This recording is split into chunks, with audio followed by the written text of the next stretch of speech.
छत्तीसगढ़ में आरक्षण का मामला गर्माता ही जा रहा है। आरक्षण संशोधन विधेयक पर गवर्नर का हस्ताक्षर अब तक न होने से नाराज सर्व आदिवासी समाज के युवा विंग ने मोर्चा खोल दिया। रायपुर में इनके प्रदर्शन को कांग्रेस का समर्थन भी मिला। उधर सीएम भूपेश बघेल ने आरोप लगाया कि बीजेपी के दबाव में राज्यपाल बिल पर साइन नहीं कर रही है। सीएम ने कहा कि अगर राज्यपाल को बिल पर साइन नहीं करने हैं तो वापस कर दें। देखें रिपोर्ट।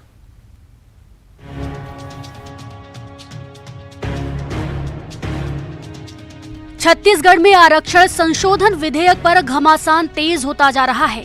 अब तक सिर्फ राज्य सरकार और राजभवन के बीच बिल पर साइन को लेकर रसाकशी थी, लेकिन अब सर्व आदिवासी समाज ने भी राजभवन के खिलाफ मोर्चा खोल दिया है। रायपुर में सर्व आदिवासी समाज के युवा विंग ने बिल पर गवर्नर के साइन की मांग को लेकर धरना प्रदर्शन शुरू कर दिया है। आदिवासियों के इस प्रदर्शन को कांग्रेस का भी पूरा सपोर्ट है। आदिवासी नेता और आबकारी मंत्री कवासी लखमा ने धरना स्थल पर पहुंचकर अपना समर्थन जताया। लखमा ने कहा कि पहले मैं आदिवासी हूं, फिर कांग्रेसी। लखमा ने बीजेपी पर आदिवासियों को कुचलने का आरोप लगाया और कहा कि आखिरी सांस तक आदिवासियों की लड़ाई लड़ूंगा। हम पहले आदिवासी है, बाद में कांग्रेसी, बाद में मंत्री। हमको मरना है आदिवासी के बीच में, जीना है आदिवासी के बीच में। इसलिए भारतीय जनता पार्टी ने आदिवासी को कुचलने का काम कर रहा है, आदिवासी लोगों को दबाने का काम कर रहा है, आदिवासी आवाज को दबाने का काम कर रहा है। लेकिन मैं कल भी बोला, जब तक मेरा सांस रहेगा आदिवासी का लड़ाई लड़ेंगे। उधर सीएम भूपेश बघेल ने राज्यपाल पर बीजेपी के दबाव में काम करने का आरोप लगाया है। उन्होंने कहा कि ये साफ है कि राज्यपाल को बिल पर साइन नहीं करना है, वो अनिश्चित काल के लिए बिल को रखना चाहती है। सीएम ने कहा कि अगर राज्यपाल को बिल पर साइन नहीं करना तो उसे वापस करें। राज्यपाल जो है वो भारतीय जनता पार्टी के नेताओं के दबाव के चलते हस्ताक्षर नहीं कर रहे। मेरे सारे अधिकारियों ने कहा कि भाई उनको अधिकार ही नहीं है, फिर भी 3.25 करोड़ जनता के हित को ध्यान में रखते हुए मैंने पत्र भिजवा, जवाब भी भिजवा दिया। अब उसमें पता चल रहा है उसमें फिर से मीन में एक निकालेंगे, फिर जवाब भेजा जाएगा, फिर मीन में एक निकालेंगे, फिर जवाब भेजा जाएगा। कुल मिला के राज्यपाल को हस्ताक्षर नहीं करना है तो वापस करें बिल। बीजेपी पूर्व मुख्यमंत्री रमन सिंह का कहना है कि बिल से जुड़ा ये मामला अटॉर्नी जनरल तक भी जा सकता है। वहीं पूर्व नेता प्रतिपक्ष धर्मलाल कौशिक ने कांग्रेस पर संवैधानिक संस्था को अपमानित करने का आरोप लगाया है। शायद भूपेश बघेल को मालूम नहीं कि अटॉर्नी जनरल तक जाता है और अटॉर्नी जनरल का रिपोर्ट हिंदुस्तान में सबसे अंतिम होता है विधि के मामले में।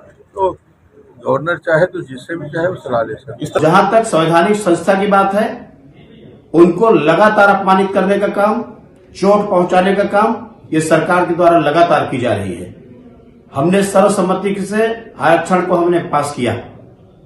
हम चाहते हैं कि यहाँ के लोगों को आरक्षण मिले, लेकिन जिन बिंदुओं के आधार पर ये कोर्ट भेजा और जिसके कारण में कोर्ट के द्वारा उस आरक्षण को निरस्त किया गया, हमने पहले भी बोला था कि जब बहुत जल्दबाजी करने की आवश्यकता नहीं है। 2 दिसंबर से आरक्षण संशोधन विधेयक राजभवन में पड़ा है। राज्यपाल ने पिछले दिनों सरकार से 10 बिंदुओं में सवाल पूछा था। सरकार ने इसे वैधानिक प्रक्रिया के खिलाफ बताया, लेकिन जवाब भी भेजा। जवाब मिलने के बाद राज्यपाल ने कहा कि जब तक वो जवाब से संतुष्ट नहीं होंगी, बिल पर साइन नहीं करेंगी। दरअसल सवाल आदिवासियों को 32% आरक्षण देने का नहीं, बल्कि बिल में ओबीसी आरक्षण भी बढ़ा दिया गया है, जिससे कुल आरक्षण 76% हो गया है। हाईकोर्ट 58% आरक्षण को अवैधानिक बता चुका है। ऐसे में 76% आरक्षण का बचाव सरकार कैसे करेगी? यही वो सवाल है जिसे गवर्नर उठा रही हैं। जाहिर है कि इन हालात में आरक्षण बढ़ाने के विधेयक को मंजूरी मिलेगी या नहीं, इस पर संशय बरकरार है। युगल तिवारी के साथ देवव्रत भगत, न्यूज़ 18 रायपुर। तो रिपोर्ट देखकर आप समझ गए होंगे कि मामला फंस चुका है, मामला काफी पेचीदा हो चुका है। आइए अब सुनते हैं कि इस मुद्दे पर संविधान विशेषज्ञ रोहित पांडे का क्या कुछ कहना है। सुनिए। के पास क्या क्या विकल्प है। अनुच्छेद, संविधान के अनुच्छेद 200 में कहा गया है कि कोई विधेयक विधानसभा में पारित होने के बाद राज्यपाल के पास मंजूरी के लिए जाता है।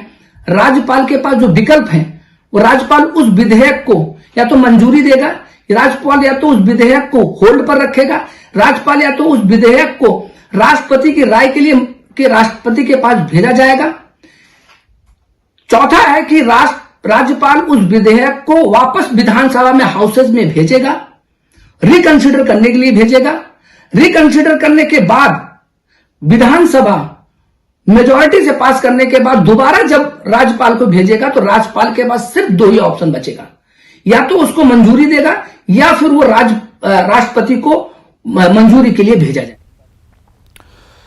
बात करेंगे मध्य प्रदेश की। मध्य प्रदेश संविदा स्वास्थ्य कर्मचारियों की हड़ताल आज 13वें दिन भी